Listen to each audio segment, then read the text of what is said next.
और महाराष्ट्र के रायगढ़ जिले में लैंडस्लाइड। रायगढ़ में भारी बारिश के बाद दरअसल लैंडस्लाइड हुआ है। अब तक कई लोगों को सुरक्षित बचाया गया है। एनडीआरएफ की 4 टीमें रेस्क्यू ऑपरेशन में जुटी हुई हैं। मलबे में कई लोगों के दबे होने की आशंका। रायगढ़ के दरअसल आपको बताएं कि इरशालवाड़ी गांव में लैंडस्लाइड हुआ है। तो ये बड़ी और अहम जानकारी, जहां पर महाराष्ट्र के रायगढ़ में आपको बताते चले कि दरअसल लैंडस्लाइड से इलाके में भगदड़ मच गई। हालांकि कई लोगों को सुरक्षित निकाल लिया गया है, लेकिन लगातार कई लोग अभी भी जो है मलबे में फंसे हुए हैं, जिसको लेकर जो टीम है एनडीआरएफ एसडीआरएफ की जो टीम है दरअसल वो मौके पर मुस्तैद है। अब तक कई लोगों को सुरक्षित निकाल लिया गया है और कई लोगों को सुरक्षित निकालने की कोशिश जो है वो लगातार जारी है। तो इरशालवाड़ी गांव में आपको बताएं कि दरअसल ये लैंडस्लाइड हुआ है। तस्वीर देखिए आपके सामने किस तरीके से भारी जो लैंडस्लाइड हुआ है, इसके चलते जो आसपास के इलाके किस तरीके से क्षतिग्रस्त हो गए हैं। कई मकान धराशायी हो गए हैं और मलबा जिस तरीके से सड़कों पर पड़ा हुआ है, आवाजाही दरअसल इलाके की बंद हो गई है।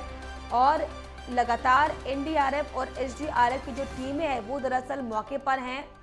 लोगों को सुरक्षित रेस्क्यू किया जा रहा है। तो महाराष्ट्र के रायगढ़ जिले में लैंडस्लाइड की खबर, जिसमें रायगढ़ में भारी बारिश के चलते लैंडस्लाइड हुआ है। अब तक कई लोगों को सुरक्षित बचाया गया और कई लोगों को लगातार निकालने की कवायद जो है वो की जा रही है।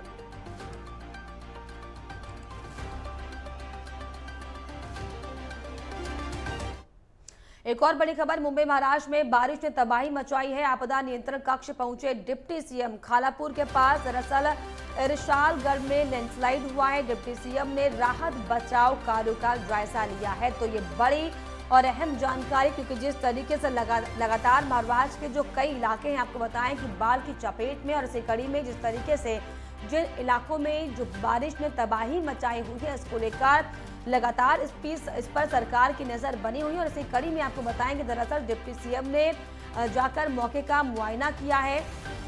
तो बड़ी और अहम जानकारी, सीएम ने राहत बचाव कार्य किया। महाराष्ट्र में बारिश ने दरअसल तबाही मचाई हुई है। कई जगह पर लैंडस्लाइड से भी दिक्कतें बढ़ी हुई हैं।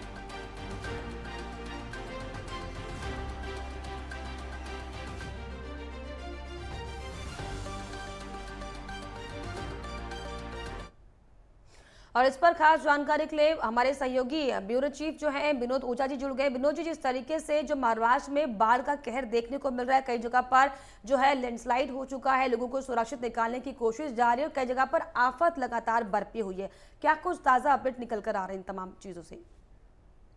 बिल्कुल, देखिए कई दिनों से बारिश का सिलसिला जारी है। कई जगह पे रेड अलर्ट है, कई जगह पे ऑरेंज अलर्ट है। और इसी को लेकर के अभी जो रायगढ़ में घटना घटी है, वहां पर भी कल रेड अलर्ट जारी किया गया था। बारिश काफी तेजी से हो रही थी और उसी बारिश का नतीजा है कि लैंडस्लाइड हुआ है। और जो छोटे से एक गांव के लोग वहां बसे हुए थे पहाड़ी के किनारे, उनके ऊपर वो लैंडस्लाइड हुआ और वो घर मलबे में दब गए। सबसे अच्छी बात यह हुई है कि जो राज्य सरकार की महकमा है पूरी एक्टिव है। मुख्यमंत्री खुद सुबह सुबह वहां पे घटना स्थल पर पहुंच गए। उप मुख्यमंत्री अजीत पवार खुद नियंत्रण कक्ष में बैठे हुए थे, जायजा ले रहे थे। आजू बाजू के जितने भी वहां के कलेक्टर्स हैं, वहां के एसपी हैं, वहां के अधिकारी हैं, उनसे संपर्क में थे। और राज्य सरकार ने यह प्रयास किया कि कम से कम समय में बचाव राहत कार्य पहुंचाया जाए। लेकिन दुर्भाग्य यह है कि वो जो घटना घटी है वो 2 पहाड़ी के बीच में है। वहां पर जाने के लिए कोई भी रास्ता नहीं है, रोड नहीं है। जो भी बचाव कर्मी वहां पे गए हैं, एनडीआरएफ के लोग हैं, चाहे आसपास के जो भी गांव के लोग हैं, वो पैदल गए हैं। उनके साथ में कोई मशीनरी नहीं है। और जो खेती में काम लाया जाता है उस तरीके की मशीनरी से वो लोग कर रहे हैं। वो फावड़ा कुदाल को लेकर के या जो छोटे मोटे उनको हथियार मिले जिसे मिट्टी हटाया जा सके। कीचड़ वहां पे है, रह रह के बारिश आ रही है, मौसम खराब है और इसलिए बचाव कार्य में देरी हो रही है। किस तरीके से बचाव और रेस्क्यू किया जा रहा है विनोद जी? जिस तरीके से आप बता रहे हैं कि जाने का रास्ता नहीं है, लगातार जो है दिक्कतें बहुत ज्यादा, और ऐसे में अब मशीन बड़ी बड़ी जो मशीनें जाती हैं वो दरअसल नहीं जा पा रही। तो ऐसे में क्या कोई जानमाल का कोई नुकसान की खबर, ऐसी कुछ खबर सामने आई है? हालांकि लगातार जो टीमें हैं मुस्तैद हैं। देखिए वहां पर जो अभी सूचना मिली है 5 लोगों की वहां पे मृत्यु हुई है। 20 से ज्यादा लोग वहां से निकाल करके अस्पताल पहुंचाए जा चुके हैं। अलग अलग अस्पतालों में उनका इलाज चल रहा है। और जो मशीनरी वहां पे बचाव कार्य के लिए नहीं पहुंच रही है, उसके लिए नौसेना के साथ में राज्य सरकार ने संपर्क किया है। 2 हेलीकॉप्टर भी रेडी किए गए हैं, लेकिन चूंकि मौसम खराब है, वहां पर पहाड़ी के ऊपर धुंधला सा नजारा है और हेलीकॉप्टर को जाने में दिक्कत हो रही है, इसलिए देरी हो रही है। जैसे भी मौसम थोड़ा सा साफ होगा, हेलीकॉप्टर के द्वारा कुछ मशीनरी वहां पे पहुंचाई जाएगी, जिसकी व्यवस्था कर ली गई है।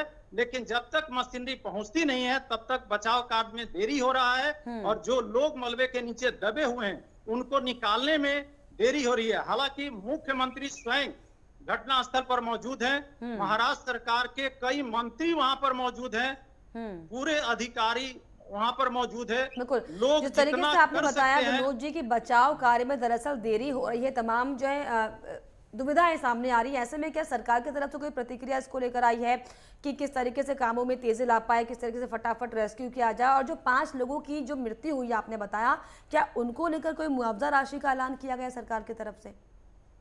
बिल्कुल मुआवजा अनाउंस किया गया है। मुख्यमंत्री खुद वहां पर मौजूद है और मुख्यमंत्री ने मीडिया को यह सूचना दी है कि जो भी मृतक है, उनके परिवार को 5 लाख की मदद दी जाएगी और जो लोग घायल हुए हैं, उनका मुफ्त में उपचार किया जाएगा।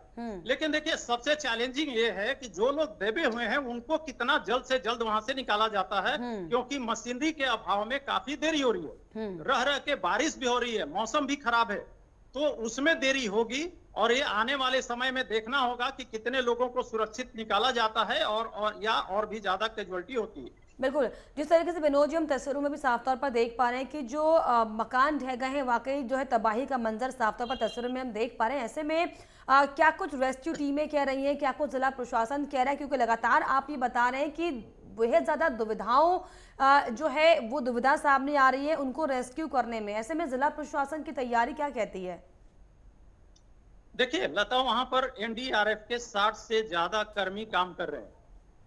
आसपास के जो गांव के नवयुवक हैं, उनकी भी एक टीम वहां पर लगी हुई है। जो आसपास के लोग हैं, वो भी चाहते हैं कि जल्दी से जल्दी बचाव कार्य हो, ताकि लोगों को सुरक्षित निकाला जाए। उस जगह पे कुछ अस्थायी रूप से टेंट बनाए गए हैं, जिसमें वहां के महिलाओं को, बुजुर्गों को, या जो हल्के फुल्के जिसको चोट लगी है, उनको भी ले जाया जा रहा है, वहां पे रखा जा रहा है। मुख्यमंत्री खुद मौजूद हैं, तो समझा जा सकता है कि इसको कितनी गंभीरता से लिया हुआ है और वहां पे कैसा चल रहा है। तो सरकार तो वहां पे चाह रही है, लेकिन चूंकि ये मौसम साथ नहीं दे रहा है, या ये कहिए कि जो वहां पे घर बने हुए थे, वो मिट्टी और लकड़ी के घर बने हुए थे, तो इसीलिए ज्यादा कैजुअल्टी हुई है और इसीलिए घर मलबे में दब गए हैं। बिल्कुल। तो आने वाले समय में अब देखना होगा कि मौसम साफ होता है या नहीं। जो हेलीकॉप्टर रेडी किए गए हैं, जो नौसेना को तैयार किया गया है, वो नौसेना के लोग कब पहुंचते हैं वहां, मशीनरी कब पहुंचाई जाती है और बचाव कार्य कितना जल्दी से जल्दी वहां पे कंप्लीट हो। ऐसे विनोद जी, ये भी वाकई एक बहुत बड़ा दुर्भाग्य कहेंगे, क्योंकि जिस तरीके से